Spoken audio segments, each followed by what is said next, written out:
that I've been telling you guys about. This is the one funding the police, funding the people enslaving us, funding the people murdering us every single day. I don't want to hear this. No justice, no peace, no racist police, no justice, no peace. Hey, get the fuck out of here, bro.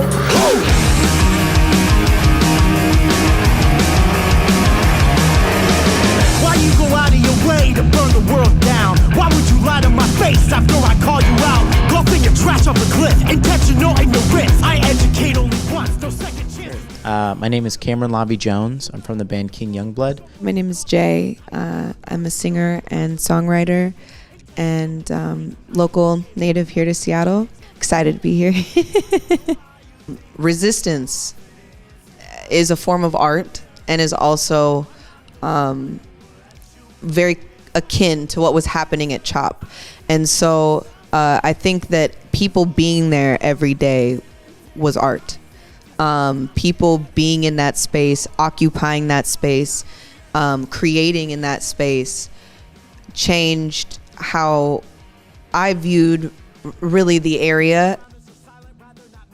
It was all of the people continuously showing up there every single day and making demonstrations and events and organizing and mutual aid.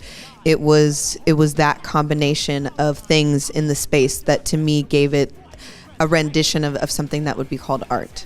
The first time I stepped foot in CHOP was the first time I had ever been outside and not felt that immediate anxiety of being swallowed by the prison or police industrial complex. And I think for a lot of people, that was something that definitely inspired their art of understanding that this is a place that is fundamentally connected to the community of people within it. For me as an artist, it was a powerful thing to be able to use the messages that I put in my art and work with other organizers, other speakers, and especially other artists to create something to educate, to inspire, and to show others that there is so much power in this art, and even more when we do it as a community. We all in this big old soup, and we find out that the people in the soup are actually the ones fighting against one another. But the question nobody's asking is who's holding the lid to the pot? This only works when we're organized, when we're solidified, when we're unified. And you see these demands here at the bottom. If you haven't memorized them by now, take a picture. Because we haven't done nothing yet. This is step 1 of 10,000. The work is not done.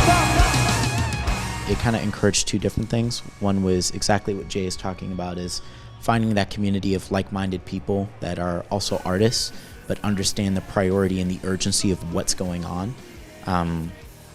As well as it created an environment where we had this understanding that these are people that are like-minded, and in the same breath that we say that Black art and BIPOC art is resistance at its core, it is resistance because it is us being human in a place where it is constantly being dehumanizing to be who we are. I do not have the opportunity to act as if this is not going on.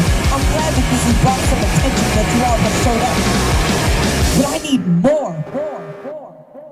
Next thing that King Youngblood has been working on that's coming up is on October 23rd, we're releasing the visuals and our next single for a song called Yakubian Antics, which is basically, like, when I describe it to people, it's one big punk song about running the fade on white supremacy.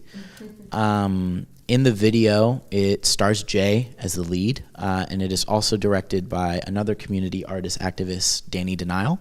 But really the core of the video is kind of this dual plot line of the tactician and the warrior is kind of the way I think about it, where it's two different people that both have roles to play in the movement of spaces around them, and both being inspired to connect and act as a unit together going forward.